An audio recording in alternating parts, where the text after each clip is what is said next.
Before we begin, just a quick reminder. We'd greatly appreciate it if you could show your support. It's a big help. Thank you. Now then, let's continue. You open your eyes, and the first thing you feel is not light nor warmth, but silence. It hangs in the air like an old incense, a fragrance of things that should have been remembered, but were buried instead.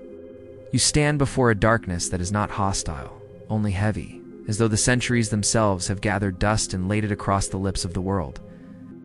The title is whispered within this hush, as though it dares not be spoken too loudly. Eshmun, the healer god, they silenced. You are not greeted by the world, nor by men, but by echoes' soft voices. Fragile as reeds trembling in the wind, voices that call you closer, deeper, into a sanctuary hidden from time. Welcome, they say, not to a place of safety, but to the archive of lost gods. You are the one who listens when others look away, the one who bends an ear to voices the world has forbidden. You must be gentle here, for what you hear is not history but living memory, and it resents being disturbed. You are told in a voice that is barely breath that this is the tale of a god erased by the jealous, silenced by empires, hidden beneath the pages of scriptures that came later. Else. It is a story that was never meant to be yours, but it is now, because you have chosen to listen. The gods of healing do not always cure, they sometimes curse, and they sometimes die, and their silence is a wound that never heals. This wound begins here in Sidon, where Eshmun was once called by fishermen, by kings, and by those who feared the breaking of their bodies. But now the temples are still, the altars cold, the offerings forgotten, and yet you are here. There is no need for loudness. Only a whisper suffices, so lean in closer. If you hear me now, do not let the silence swallow you.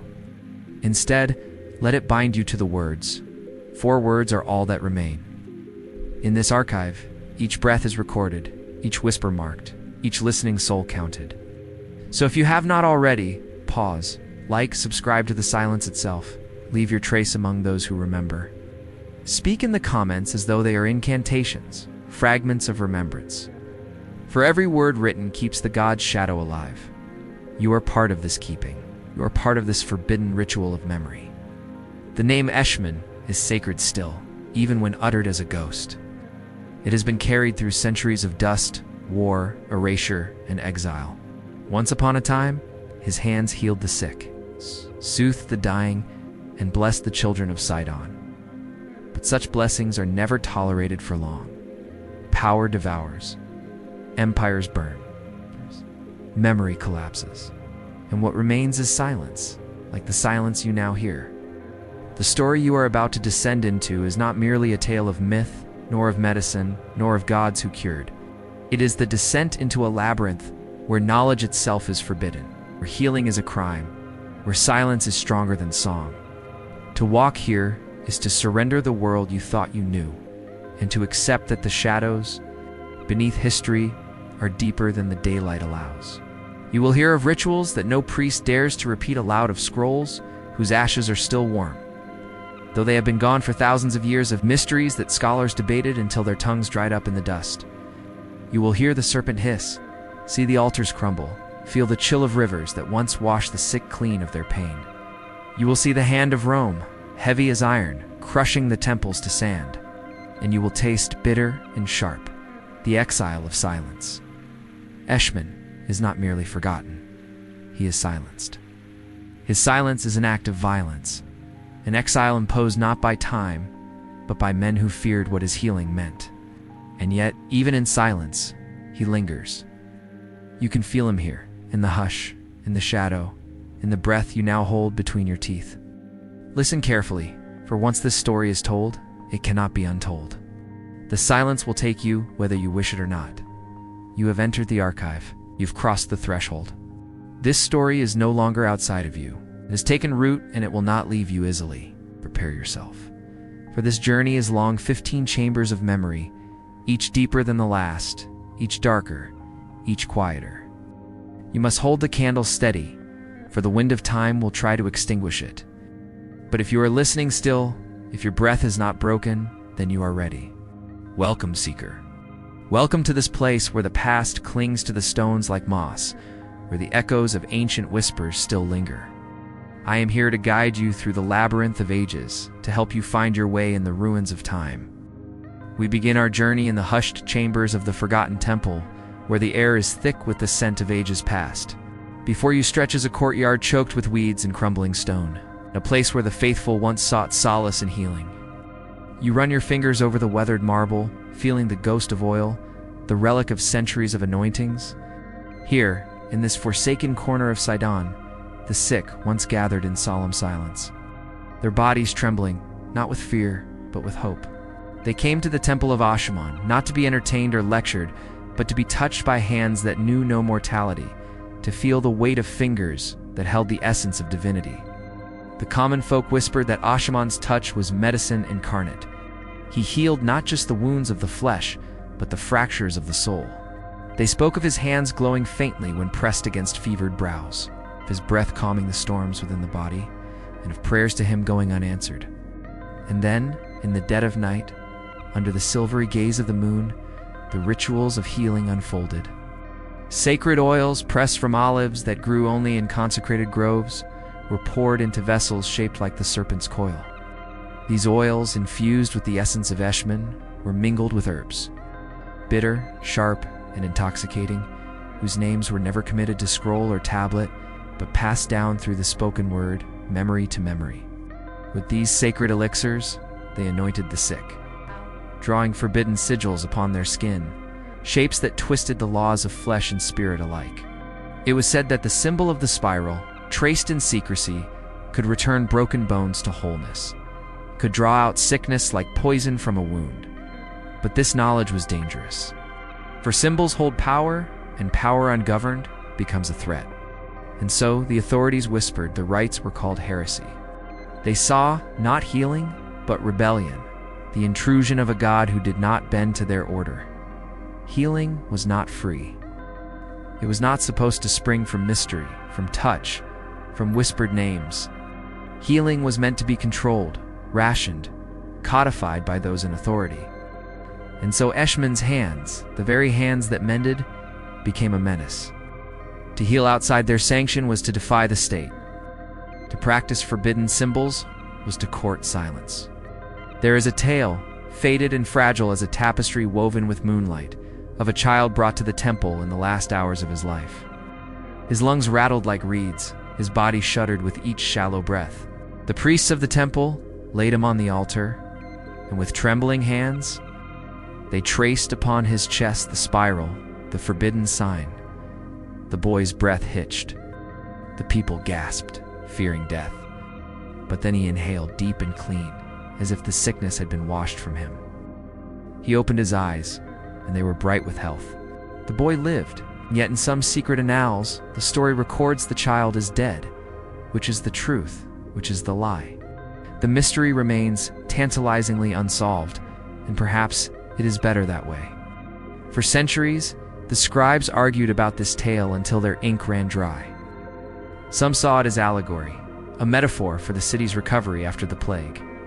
Others claimed it as proof of miracle, a fragment of history too explosive to survive the rewriting of faith. Still others whispered that the boy never existed, that the story was crafted to veil a ritual too profane to utter. But this much is certain, the healing was real to those who believed, and belief is sometimes stronger than truth. Now, let us delve deeper into the enigma. Why was Eshmun alone among the pantheon burdened with such healing? Why was his cult so feared that even his remedies were condemned? Some believe it was because Eshmun was once mortal, a young man who bled and died and rose again, and that his healing flowed not from divinity but from suffering. Some say it was because his hands bore the mark of the sevenfold wound, the unhealable injury that bestowed upon him the power to mend others. And some, in hushed, reverent tones, spoke of a different reason. They claimed that his healing worked because he defied the silence, that he shattered the barriers between life and death. As we conclude our journey, remember that the silence can be deafening. To heal is to make equal. To heal is to banish fear, and rulers thrive in darkness and fear. That is why his name was silenced. His rituals branded heretical. The very symbols once traced on the sick are now forbidden. The hands that healed became the hands that threatened. Ad! The healer became the hunted. In this place of forgotten gods, you found a piece of the puzzle, a sliver of understanding. But the grand design, the whole picture, that remains elusive. Your quest for knowledge continues. Go forth, seeker, and may your thirst for wisdom lead you to the next chapter of your journey. Your path led you through the Temple of Kadesh, where shadows danced and secrets slept. Now a new direction calls, a turn away from watchful eyes and echoes of forgotten prayers. Ahead, a low doorway yawns, its lintel carved with a single eye, gazing sightlessly into the sand. As you approach, the air shimmers, not with heat, but with displaced memories. Sensations crowding too close, a chorus of voices vying for your attention. A Sibyl's prophecy, a lover's lament, a king's command, the murmur of the dead. You decide. What do you choose to hear? You step carefully into the next chamber of silence, where walls are carved with faint lines that look like scars rather than inscriptions. The air feels dense, heavy with something unhealed. It is here that the whispered tale of Eshmun's sevenfold wound lingers. A paradox no priest, no scholar, no scribe has ever resolved. You listen, and the story arrives not as history, but as a bruise pressed into memory. They say Eshmun was not born among the heavens, but walked first as a mortal youth, bright and beautiful, loved by hunters, envied by kings. His beauty caught the eye of a goddess who sought to claim him, but in his fear, or perhaps in despair, he wounded himself fatally 7 times. Some say by sword, others say by flame, others whisper by drowning. 7 wounds, 7 deaths. Yet death was not his end. The goddess, grieving and repentant, healed him, raised him, sanctified him as god of healing. His wounds became the source of his power, his pain transmuted into cure. And here lies the mystery. Why 7? Why not 1? Why not 3, as in so many other myths? Sevenfold death has no easy explanation, and so scholars gnawed upon it like dogs at a bone. Some argued it echoed the 7 planets known to ancient eyes, a cosmic mirror of wounds spread across the heavens. Others believed it was tied to the 7 gates of the underworld. Each wound a passage he crossed before returning. Still others whispered it was older than Sidon itself, a remnant of forgotten cults who saw 7 not as number but as curse. You traced the wounds carved into the stone. 1 across the chest, 1 across the hand, 1 at the throat, 1 at the brow, 1 at the heart, 1 at the side, 1 upon the feet. They are too deliberate to be decoration, too cruel to be invention.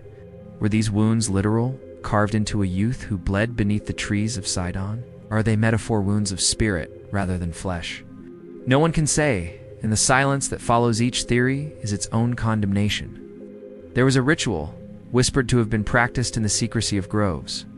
The faithful would cut 7 shallow lines across their own skin, each line a wound of remembrance, each drop of blood an offering. They believed by sharing in the wounds of Eshmun, they opened themselves to healing. But these scars became marks of heresy in the eyes of rulers. To bear them was to risk exile. To practice the sevenfold cutting was to embrace forbidden remembrance. Even now, the stones seem to shiver at the thought of it. The air grows colder, as if the spirits of those clandestine rituals linger here, their whispers carried on drafts of wind. Do you feel it? A prickling at the base of your neck, the sudden chill that precedes a remembered truth. The flames died long ago, or perhaps they never truly burned. Instead, they hiss at you now, sounding like serpents. You move forward, following the flow of smoke toward a river. You kneel beside its bank and dip your hand into the current, letting its coolness seep into the ash-dusted skin of your arms. You trace patterns in the pebbles at the water's edge, each ripple a silent prayer to a forgotten god. A voice cuts through the quiet. What do you seek here, seeker? A woman stands before you, dark hair braided, dark eyes watchful. Her garments are the color of twilight. The scent of river and rain clings to her, and you sense more than see the power thrumming beneath her skin. You rise and turn toward her, hands held open in supplication. I am but a pilgrim, you begin, and she cuts you off with a gesture. There is no shrine here now. No temple stands to shelter pilgrims. She steps closer, her gaze boring into yours. Then what brings you to this ruined place? You hesitate, knowing honesty will not protect you, knowing secrets shared here stay here. So you weave a half-truth in your voice. I come to mourn Eshmun, you say, and the word hangs between you, charged with grief and defiance. The woman nods slowly. Mourning is a pilgrimage too, and perhaps you bring solace. Perhaps you take it. You frown, confused, and she gestures to the river. Even in ruin, there are echoes here. The river remembers, the earth remembers, the serpent remembers. All remembers, but nothing speaks. You look back at the river, seeing not just water, but memories rippling beneath the surface. Visions flicker in the depths, faces staring blindly ahead. A procession marching into shadow, a temple glowing with candlelight. Voices chanting in a tongue you do not understand, yet somehow know. You see a hand reaching up, grasping at the sky, then falling back, surrendering to the current. She speaks again, her voice softer now. Some came to escape the fire.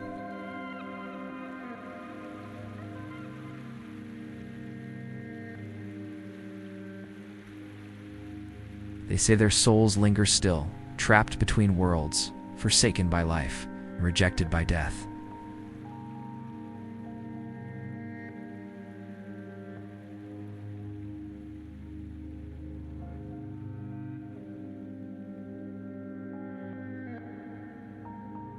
You ask, your voice hoarse, of Eshmun, of this place, of all they knew. The woman shakes her head, eyes downcast. Only what we carry within us. Only stories passed from shadowed mouth to shadowed ear. Only the river remembers. She turns away, disappearing into the gathering dark, leaving you on the bank with unanswered questions and a growing unease. The river sings now, a low, mournful song. You cup your hands and drink deeply, hoping to find answers in its depths. Splash water on your face, letting its coldness jolt you back to wakefulness. You search for traces of meaning in the ripples, for a sign, a symbol, anything that speaks of Eshmun. Anything that tells you what happened here, why the fire came, why the faithful fled. And then you see it. Half submerged beneath a tangle of weeds, something glistens. Kneeling, you brush away the silt, revealing a small clay tablet etched with arcane symbols. In your hands, it feels warm, alive.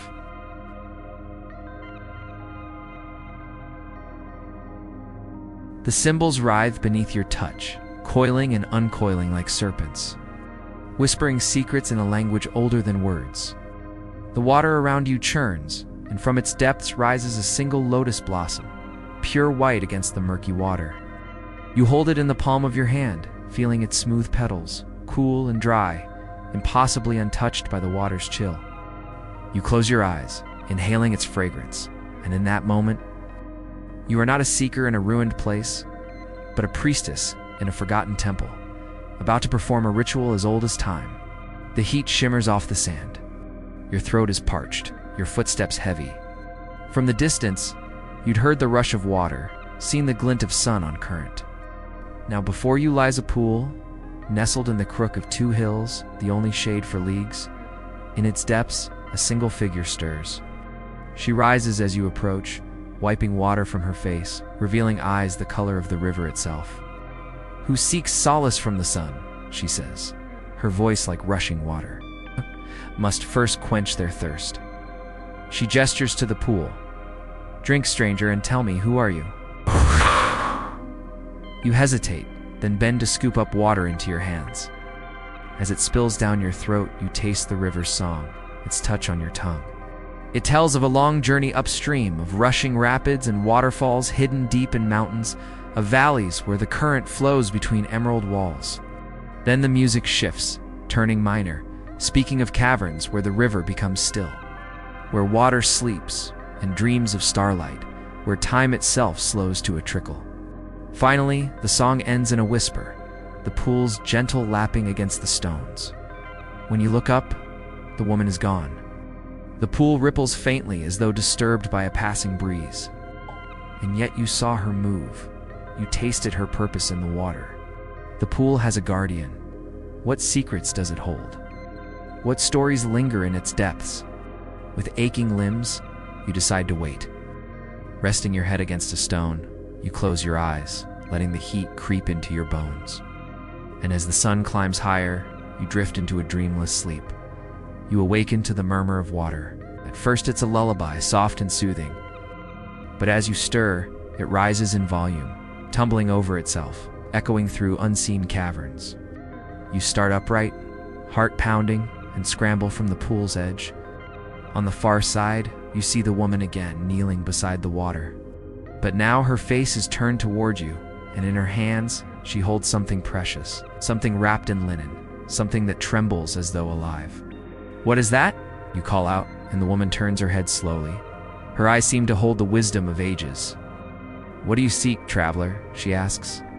You think of the countless faces you've encountered, the stories you've collected, the echoes of laughter and sorrow that make their homes in your soul.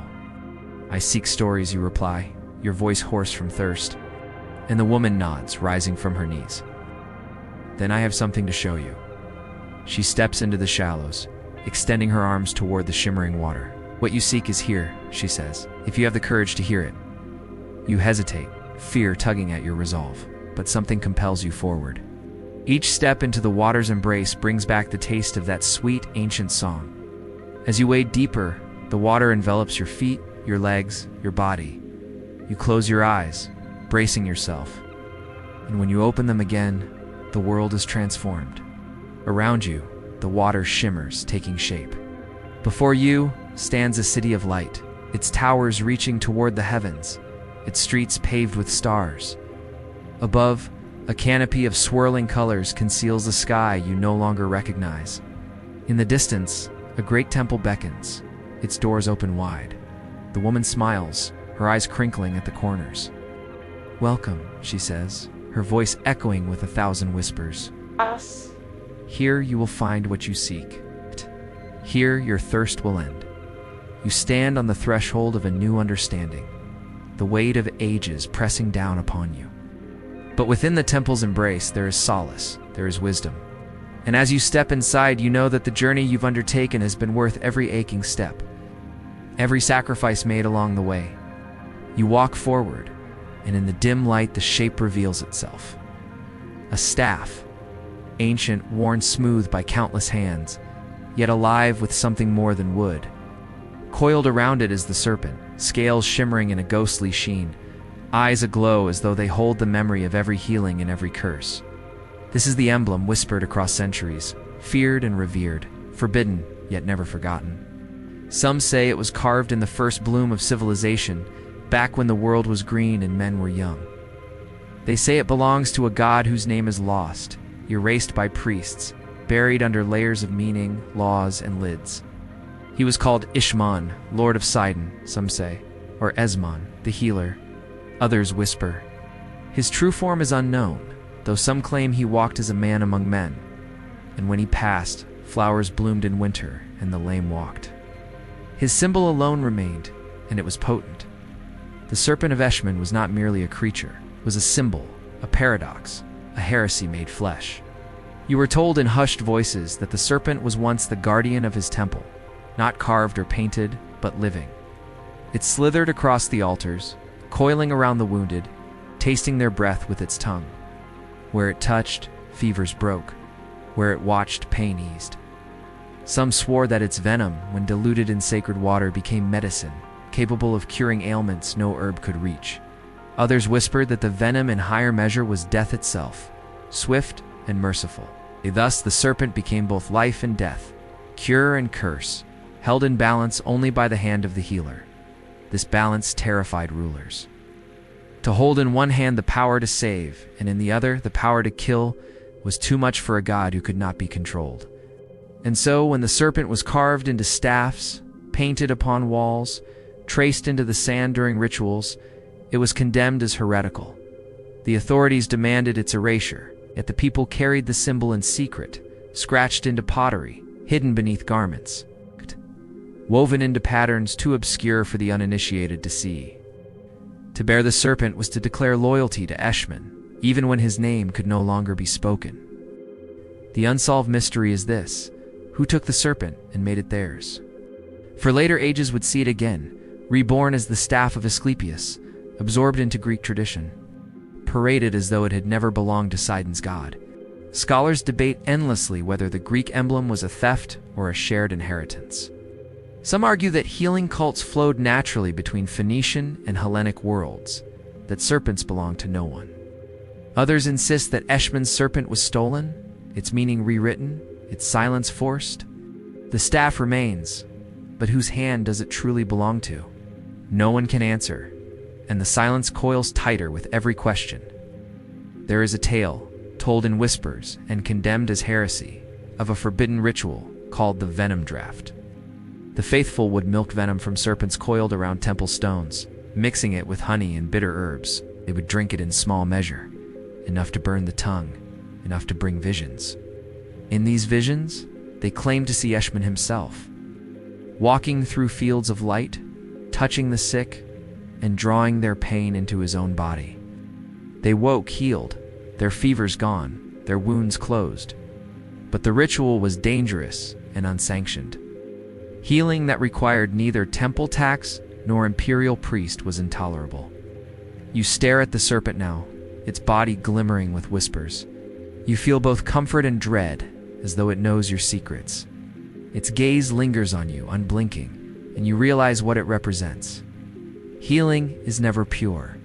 Healing is choice, balance, the line between mercy and cruelty. A god who embodies this cannot be contained. Scholars of later centuries found fragments of commentary where one voice accused another. You have clothed Eshmun in the name of Asclepius, but the serpent hisses still. It remembers whose staff it first encircled. The manuscript ends abruptly, the scribe's ink cut off mid-word as if silence itself intervened. Was the hand stopped? Was the scroll burned? No one knows. You step closer, and the serpent lifts its head. Instead, it flickers its tongue once, tasting your breath. You feel a sudden warmth in your chest, a pulse of something both terrifying and gentle. Perhaps you have been marked. Perhaps you have only been acknowledged. You will never know. The staff and serpent fade into shadow, leaving behind the echo of their hiss. Ahead, you sense another presence, another silence. This time not of Phoenicia but of Greece, where the name of Eshmun was bent into another shape. Where his divinity became another shadow. You must step carefully, for you are about to enter the realm of theft, assimilation, and rewriting. Welcome to the 18th episode of our mythology course. You step out of the Phoenician hush and into a world where the silence is not absence, but substitution. The Greeks have taken what was not theirs, painted it anew, and proclaimed it as their own.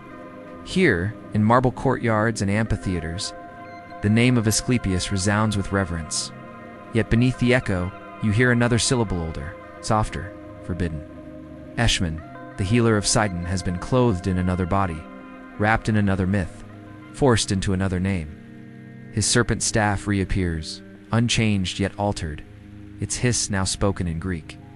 His temples emerge in Epidaurus, his cult widespread, his fame rising.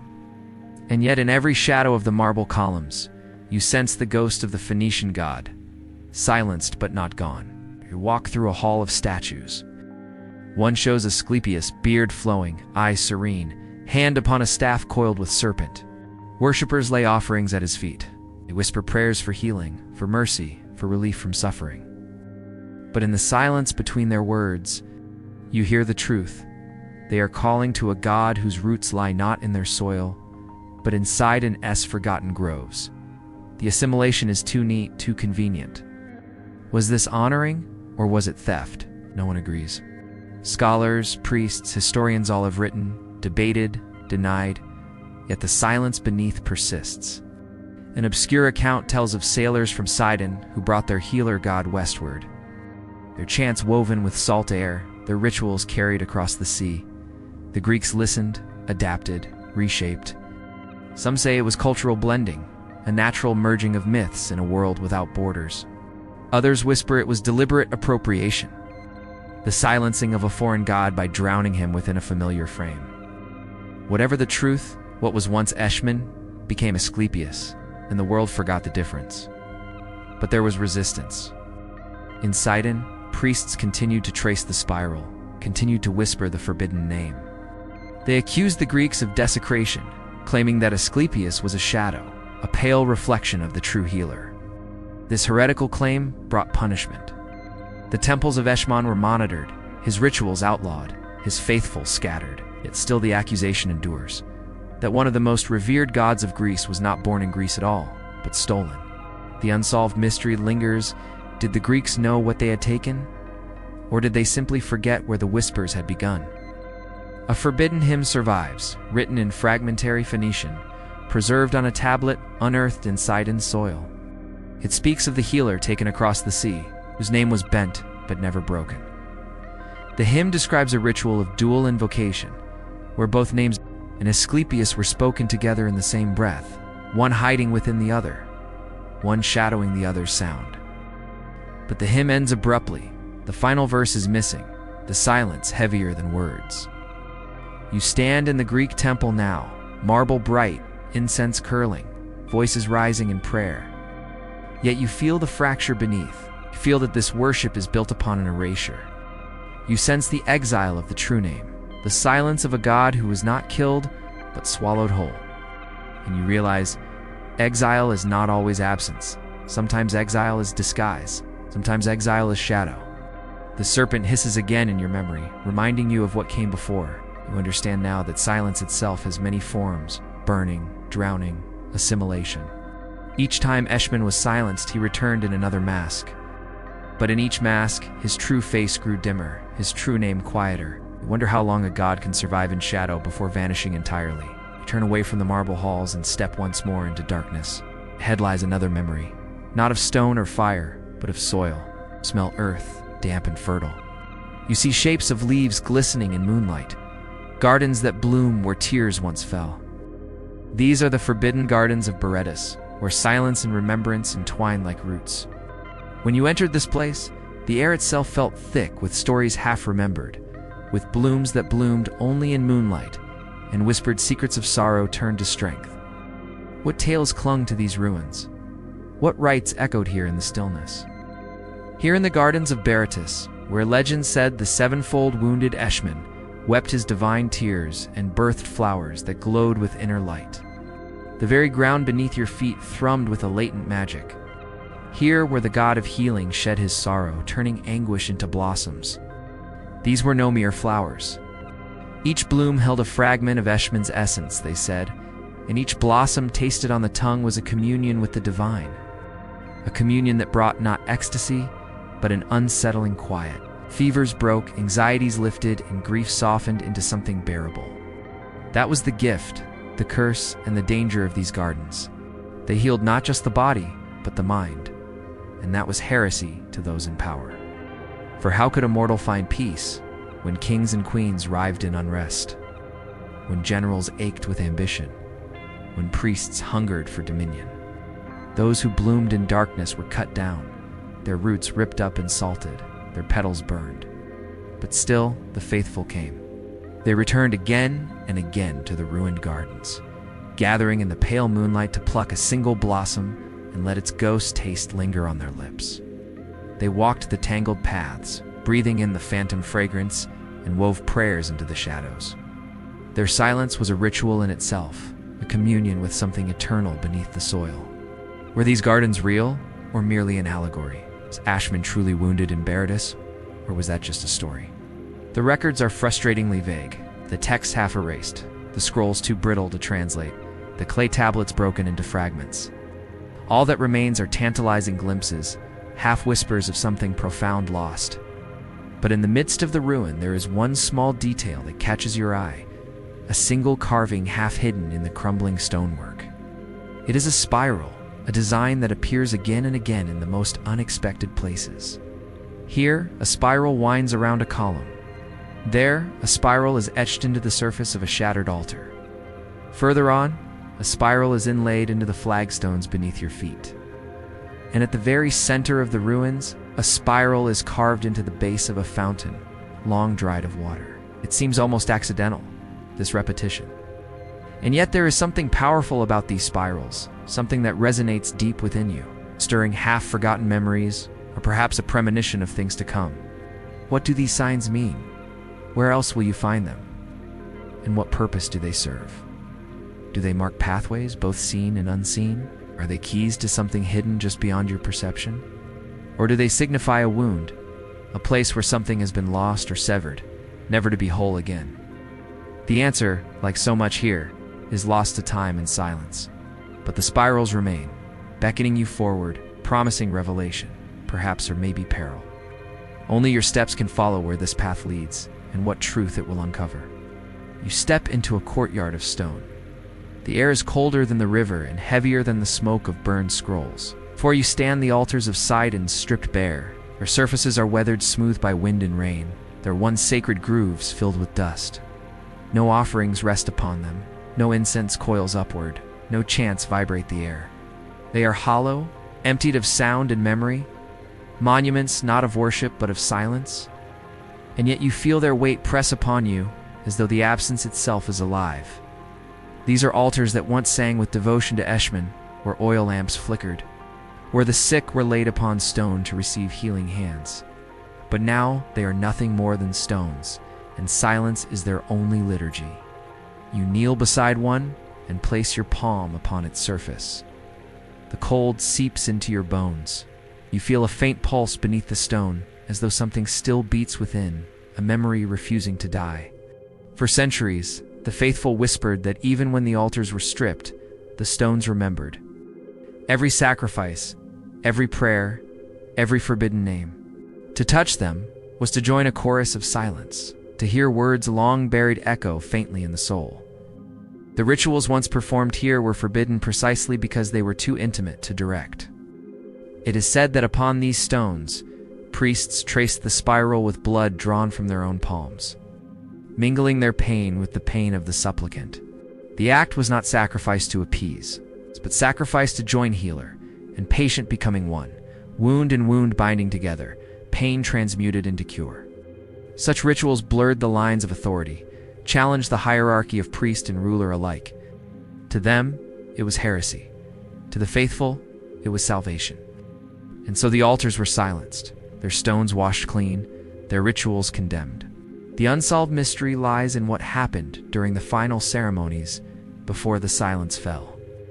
Fragments of inscriptions mention the last offering, but none say what it was. Some scholars speculate it was a child, others believe it was a garden flower. Still others whisper it was silence itself, an oath taken to preserve the memory, even when voice was forbidden. The truth remains buried, the silence guarding it more fiercely than any empire ever could. You imagine the last night of worship, torches dim, priests trembling as soldiers closed in. They placed their hands upon the stone, whispered the name Eshmun one last time, and then were dragged away. The altars stood empty, but the whisper lingered.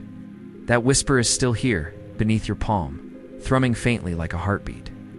There is a story, almost erased, of a healer who returned centuries later. He placed offerings of simple bread upon the silent stone, muttering prayers disguised as ordinary words. They say the bread grew warm, as if touched by unseen hands. The healer fled before he could be caught, but his descendants carried the tale. Proof that the silence could never fully devour what had once been sacred. You rise and look upon the rows of empty altars. They stand not in grandeur but in defiance. Their silence is louder than hymns, their vacancy heavier than ritual.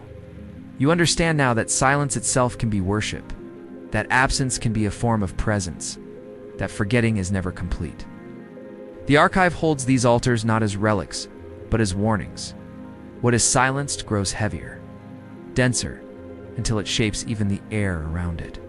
The silence here does not release you easily. It clings, pressing upon your ears, muting your thoughts, yet you know you must continue. Head you sense not vacancy, but fragments jarred scraps of melody, half-remembered words, a hymn that once rose with fire and now lies in ashes. The next chamber holds music silenced, but not destroyed. You must walk carefully, for the cursed hymn awaits. In the hushed chamber, surrounded by the haunting remnants of Eshmun's hymn, you find solace in the melody's echo, understanding the resilience of song in the face of erasure. But now the archive ushers you forward, revealing a new tableau, a silent betrayal. Physicians once devoted to Eshmun's healing light now stand divided, complicit in a conspiracy of silence. Their tools lie abandoned, a symbolic surrender of faith. Among them stands Asclepius, his gaze resolute, a single scroll clutched in his hand, defiant in the face of conformity. In this pivotal moment, the archive reveals the depth of the physician's betrayal. They chose safety and obedience over the memory of Eshmun and the truth of his healing hymns. Your empathy, however, extends to Asclepius, whose unwavering commitment to Eshmun resonates with your own journey. His quiet resistance amidst a sea of compliance sparks a sense of camaraderie. You recognize the strength it takes to hold on to one's beliefs in the face of overwhelming pressure to conform. The archive, ever enigmatic, offers a glimpse into the reasons behind the physician's betrayal. Fear, it seems, was the catalyst. The fear of persecution, of losing their livelihood, their standing in society. Faced with the prospect of reprisals, they chose silence and submission. Your heart, however, cannot help but ache for the healer you once were, for the potential that was silenced by fear.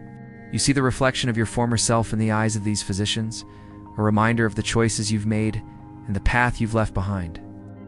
Asclepius, sensing your connection to this lost world, speaks, his voice a balm in the silence.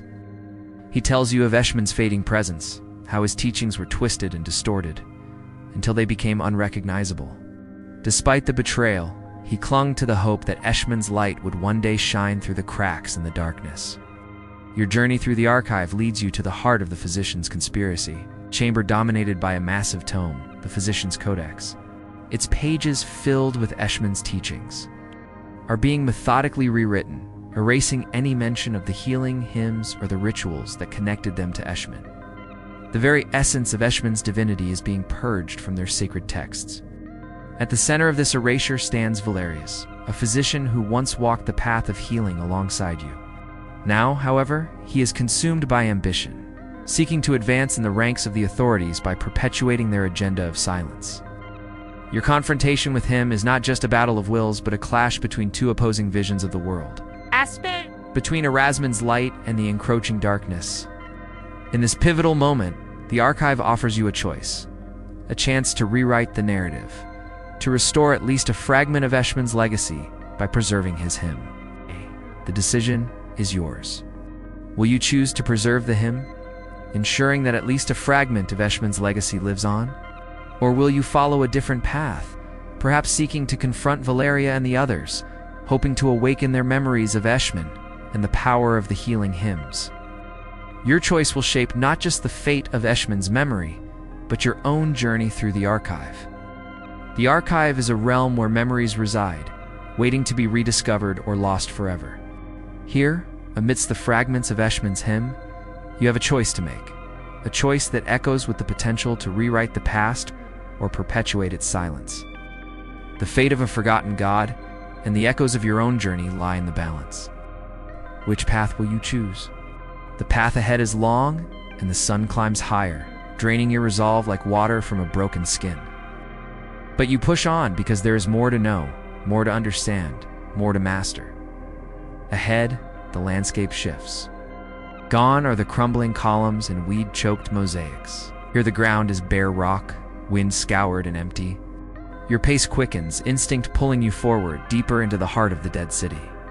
Then you see it, an opening in the high wall, concealed, forgotten, a secret breach into what lies ahead. You step through, heart hammering against ribs, and find yourself in a place that was once a garden. Now it is a tomb.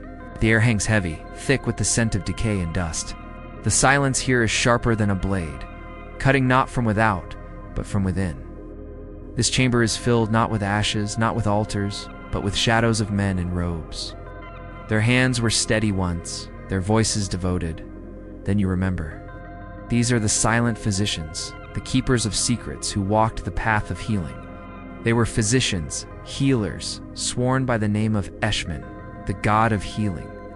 They were masters of rituals that bound herbs to prayer, wounds to spiral sigils, sickness to sacred water, whose names were prayers. They could calm a fever with a touch, ease pain with a whispered word. But when empire pressed close, and silence became decree, when fire devoured hymns and gardens, these physicians made their choice. You see them in vision, gathering in a hidden room, some trembling, their loyalty torn between fear and faith. Others spoke boldly. We must survive. If we continue in his name, we are condemned. But if we surrender his name, we live, and our healing may yet endure. And so they severed the bond. They abandoned the spiral. They hid the serpent. They erased the name Eshmun from their lips and replaced it with sanctioned words, safe words, imperial words. They called themselves rational, progressive, obedient. But beneath the surface, their betrayal was nothing less than silence given flesh. And what followed? Did they serve in Roman courts? Was healing corrupted? Were curses born of their betrayal?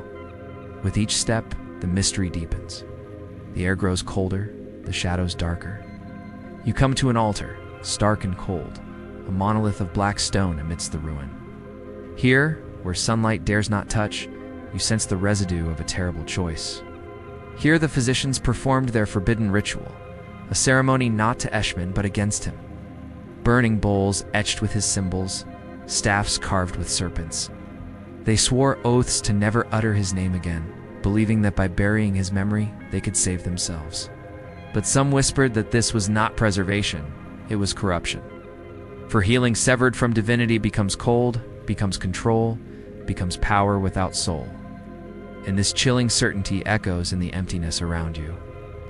You trace the sigil of Eshmun in the dust, feeling the weight of unanswered questions. What did become of them? Those physicians of Sidon? Did they weave healing spells under a false name, their hands steady, their hearts hollow? Or did they serve in Roman courts, praised as pioneers of medicine, their knowledge stripped of sacred context? Or were curses born of their betrayal? Did patients left unwell, restless, incomplete wander the empire, forever seeking solace? Did the physicians haunted by divine retribution, their hands shaking with every touch, forever fearing the echo of a name unspoken? The enigma lingers like a curse, unanswered, undying.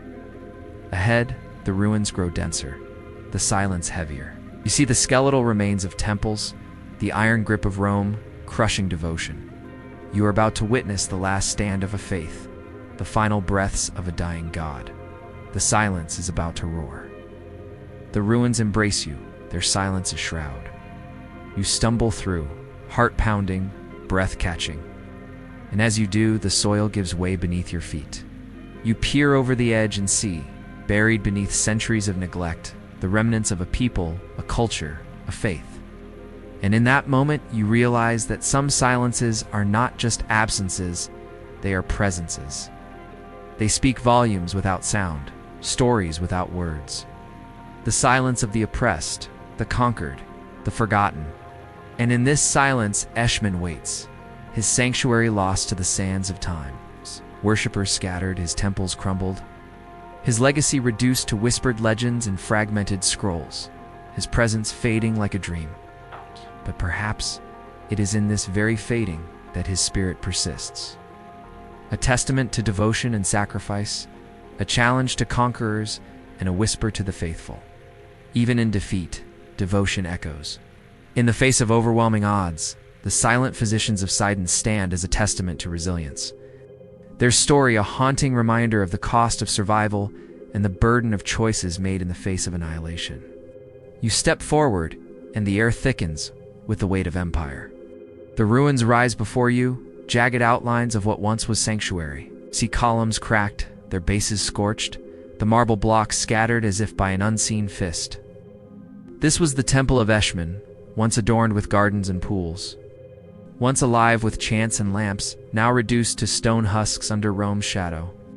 The silence here is not gentle. It is crushing, imposed, deliberate. The silence of conquest that leaves no space for whispers. The Romans saw in Eshmun's cult not a god, but a threat. His rituals of healing were not sanctioned. His serpent staff, already absorbed into Greek tradition, had no place in imperial worship unless bent into obedience. And so, they decreed his sanctuary dismantled. Stone by stone, altar by altar, they tore down the place where wounds were bound and fevers cooled. They left rubble in their wake, declaring the god erased. But rubble is never silence. Rubble remembers. The forbidden rituals spoken of here are not those of healing, but of resistance. When the temple was destroyed, the faithful returned at night. They gathered fragments of the broken altar and buried them in secret graves, treating the stones themselves as relics. Some pressed their foreheads against the cracks in the walls, whispering prayers into fissures as though the stone itself might carry them to the silenced god. These acts were condemned as defiance, yet they persisted. Every buried fragment was a shrine. Every whispered word was rebellion. The unsolved mystery lies in a set of inscriptions uncovered centuries later. On one shattered block, a Latin hand had carved, Deus Eshmanus non est. The god Eshmun is not. Yet beneath it, carved in fainter Phoenician, another line reads, "But we remember." Scholars debate endlessly whether this was a duel of inscriptions or a single hand writing both, playing both sides. Was it Roman mockery or Sidonian defiance? Silence refuses to answer. There is a tale of the final day when soldiers stormed a sanctuary. A child clung to the altar, crying out the name Eshmun until silenced by force. The story is half legend, half warning, repeated for generations as proof that empire can crush bodies but not memory. Some say the child's cry still echoes faintly in the ruins, a sound too soft for ears but heavy enough for hearts. You stand now among those ruins, and you feel Rome's shadow pressing still. The empire is gone, its decrees dust, its soldiers long buried, but its silence lingers. The stones are mute, the altar's gone, the name forbidden. And yet as you breathe, you sense the fracture in the silence. For silence too crumbles. Silence too can be broken by memory. You walk onward, away from rubble, yet rubble clings to your steps. Ahead the air shifts again, no longer filled with dust, but with the stench of sickness. You hear coughing in the dark, the wheeze of lungs collapsing, the rattle of bones in fever. A plague waits in the shadows, nameless and terrible, and in its grip, the forbidden name was whispered once more. Oh. You find yourself at the edge of the agora, the marketplace bustling with life. Merchants hawk their wares, children chase stray dogs through the stalls, old men argue politics as boys roll hoops in the dust. Amidst the din, you hear a different sound, a woman's cough, hacking and wet, drawing gasps and sidelong glances. The source is hidden deep in the stalls, behind mounds of olives and figs draped in shawls. She is wrapped tight, shrouded in layers, yet her cough rips through the fabric, leaving tremors in its wake. Who is she? Who is the woman wrapped in layers, hiding her face, clinging to life with each shallow breath? Your path leads you deeper into the heart of the agora. The air grows thick with spices and incense, mingling with the metallic temps of blood. A procession winds through the crowd, carrying an ornate stretcher draped in purple cloth. A gagged cry pierces the bustling market, drawing all eyes. As the procession passes, you see the source of the cry. A young man strapped to the stretcher, face pale, eyes wide with terror. Each footfall sends tremors through him, mirroring the fear that shakes his limbs. The procession halts before a towering structure with a marble facade and columns intricately carved. Above the entrance, a trio of figures stand in eternal vigilance. Who is the young man? Where is he going? Why is he gagged? And why do his eyes hold such terror? As you reach the threshold, the doors swing open, revealing a dimly lit interior. Within an altar stands bathed in flickering lamplight, and before it kneels, a figure robed in white linen. The young man on the stretcher is laid down before the altar. The gagged cry escapes his lips once more, echoing in the confined space. The robed figure turns, revealing a stern visage etched with worry. Mommy. With gentle hands, they touch the young man's forehead, murmuring words too low to catch. But in those murmured words, you sense the weight of unspoken prayers, the desperate hope for a miracle in the face of a relentless illness. From his position on the ground, the young man looks up at the figure, his eyes pleading. In that moment, you understand. He is not just a patient. He is someone's son, brother, lover. The robed figure straightens, their gaze fixed on the flickering flames above the altar. Their shoulders slump, and in that silent moment, you see defeat settle upon them, extinguishing the flickering flame in their eyes. They turn back to the young man, their voice heavy with sorrow as they speak words of comfort. You don't hear the words, but you feel their meaning, the acceptance of fate, the finality of a life slipping away. The figure lays a hand on the young man's chest, feeling the erratic beat of his fading heart. With trembling fingers, they close his eyelids, then step back, leaving the young man in the dim lamplight, alone with his fear and his fading life. A silence broken only by the ragged rasp of unseen lungs. The air stinks of sickness, sweat sour with fever, breath sharp with blood, skin rotting beneath unseen hands. You are walking through a city undone by plague. Sidon's streets are empty, its walls echo not with chants, but with coughing, groaning, weeping. But plague does not obey decree. Plague remembers what empire forgets.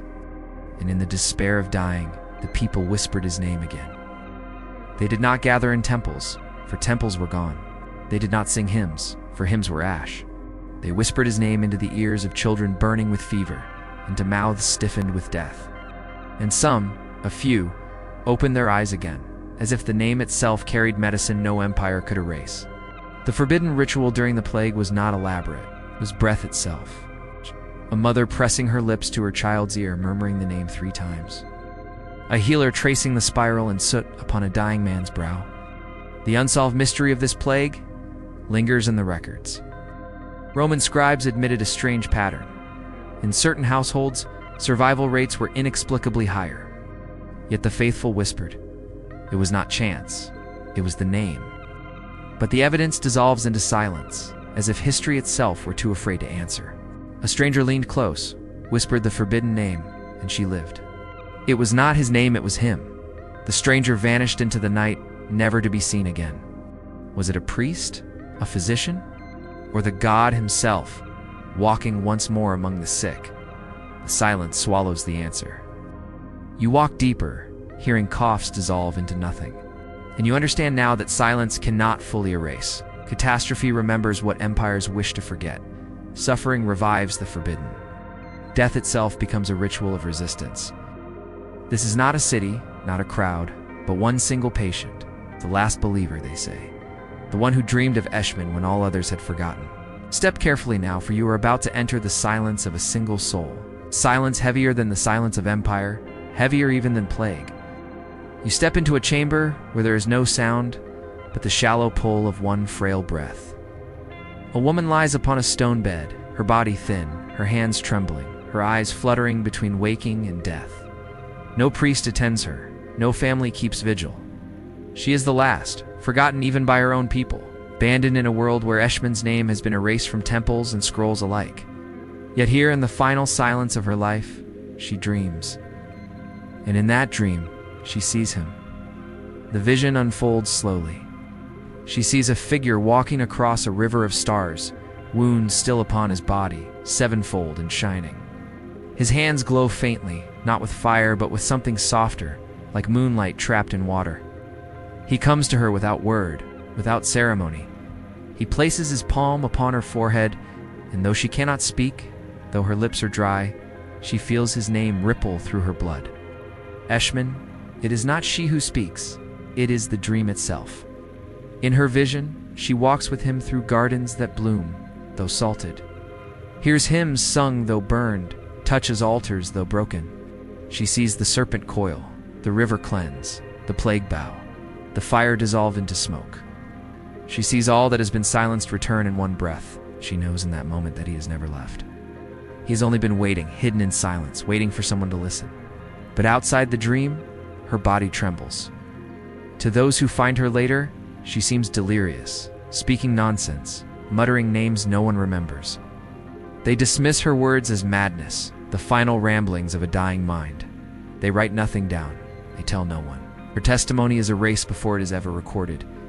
Yet the archive remembers, for her dream has lingered, whispered from patient to patient, healer to healer, to faint to silence entirely. The forbidden ritual of this chamber is nothing more than dreaming itself. The belief that in final sleep, one could walk into the presence of Eshmun, receive his touch, and carry it beyond death. It was called heresy, for it suggested death was not the end, that silence was not final. The rulers could burn scrolls, topple temples, forbid names, but they could not control dreams. And so, dreams became rebellion. The unsolved mystery is whether her dream was vision or invention. Was she touched by the god himself, returning in secret to one last believer? Or did her mind, in its fevered end, weave fragments of memory into illusion? scholars cannot answer. Some dismiss it as wishful delirium. Others whisper that her dream was too precise, too complete, to be madness.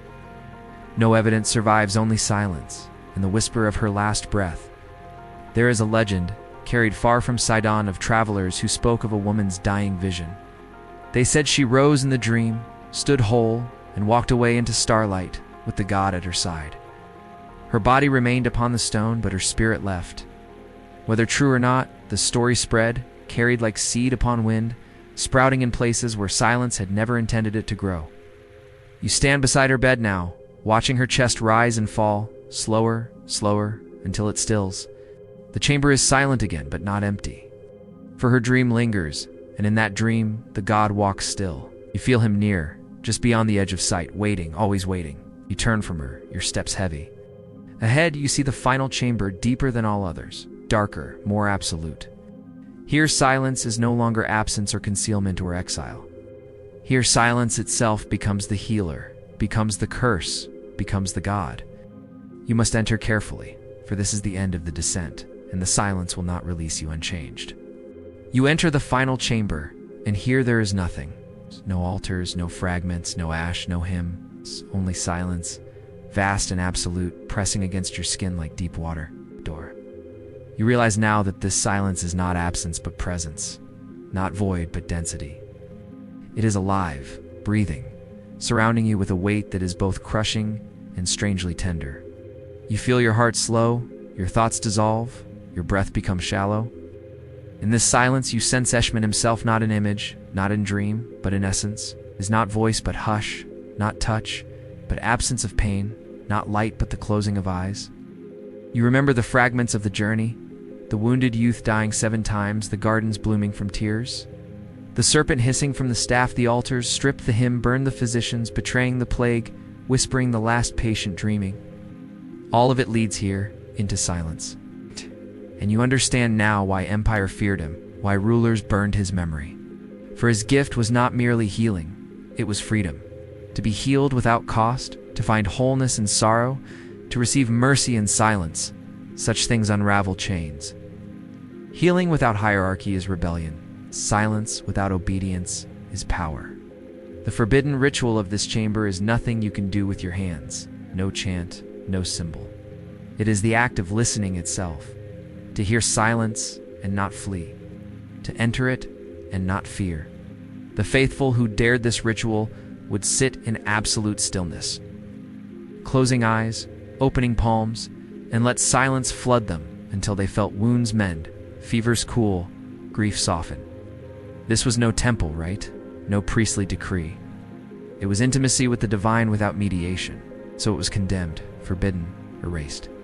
Yet here you are, performing it by your very listening. You are the ritual now. The unsolved mystery is whether this silence is cure or curse.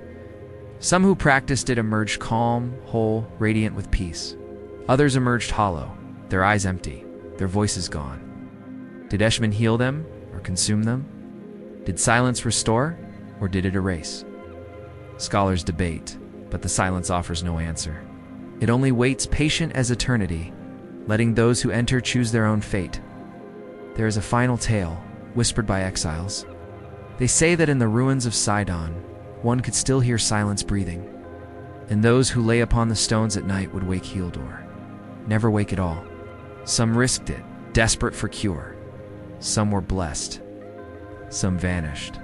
And no record remains of why silence chose one fate over another. If you stand within the silence, and it touches you now, it feels like a hand upon your chest, warm and cold at once. It feels like sorrow dissolving, like wounds closing, like breath returning. But it also feels like exile, like memory being pulled from you, like your name fading. You realize you are on the edge between healing and corruption, between mercy and erasure. And in this moment, you see the truth. Eshmun was never silenced. It became silence. And silence, like all gods, cannot be destroyed. It lingers in breath, in dream, in the absence between words. You draw back, trembling. The silence does not pursue, does not release, simply remains eternal, waiting for the next listener, the next desperate soul, the next whisper. You turn away, carrying its weight within you, knowing you will never be free of it. For once you have heard the silence, it becomes part of you. You rise slowly from the chamber, carrying the silence like a shadow stitched to your bones. The path behind you is sealed. No garden, no serpent, no hymn remains, only the memory of your descent. The air above feels different now, lighter yet more fragile, as though the world has thinned around you. You know that you are not the same as when you entered. The silence has changed you. Perhaps it has healed you. Perhaps it has hollowed you. The difference no longer matters. You pause and reflect. What is a God who is silenced? It's not absence, but presence reshaped. Eshmun lingers not in temples or scrolls, not in marble halls or sanctioned prayers, but in what cannot be erased. In tears shed, in fevers broken, in whispered names. His exile became endurance. His silence became immortality. The archive has not preserved him. It has only revealed the truth, that silence is its own kind of scripture, unread, yet eternal. You wonder how many gods have been buried this way, folded into the earth, disguised as shadows and other myths, burned yet breathing in ash. You sense the weight of them pressing at the edges of the archive, a multitude of silenced voices waiting to be heard. Eshmun is one among many. To listen to one is to open yourself to all. And as you make your way back through the levels of the archive, you realize it is true. There are echoes here, traces of the divine seeping through the cracks of ages. You can hear them if you listen. But for most, the walls are just stone and the whispers are just wind. For most, the only gods are those the archive chooses to preserve. But you are not most. You hesitate, hand hovering over the cool stone of another shuttered door. Behind it, you feel the hum of power. Another god, another myth made to wait. You don't know what is on the other side of this door, or any of the countless doors that still stand between you and the surface. But you can feel the potential for knowledge, for power, and for pain. You are not here for more secrets, not today. You came seeking answers, and Eshmun's answer has echoed in your soul long after his image faded from sight. He's in the listening, he's in the stories, he's in the memories. And with that realization came understanding, an understanding that brought peace or perhaps just numbness. You no longer have the strength to keep searching for answers in the dark. You already hold one in your hands. The silence, you think, has always been here. It was here before the archive, before the scribes, and before the statues and hymns. The silence was here before Eshmun went to his rest. You turn away from the endless shelves and begin the long walk back towards the light. As you pass the last shuttered door, the whisper comes again, brushing against your ear like the breath of someone standing too close, someone unseen. If your candle hasn't gone out, then you're probably ready for the next god. And suddenly, you aren't so sure that you are done. The desire for knowledge, for power, and yes, for pain, stirs within you. You aren't sure what lies behind the next door, or the next, or the next. But the archive has shown you that there are more stories left to be found. You reach out, touch the cold stone, and push.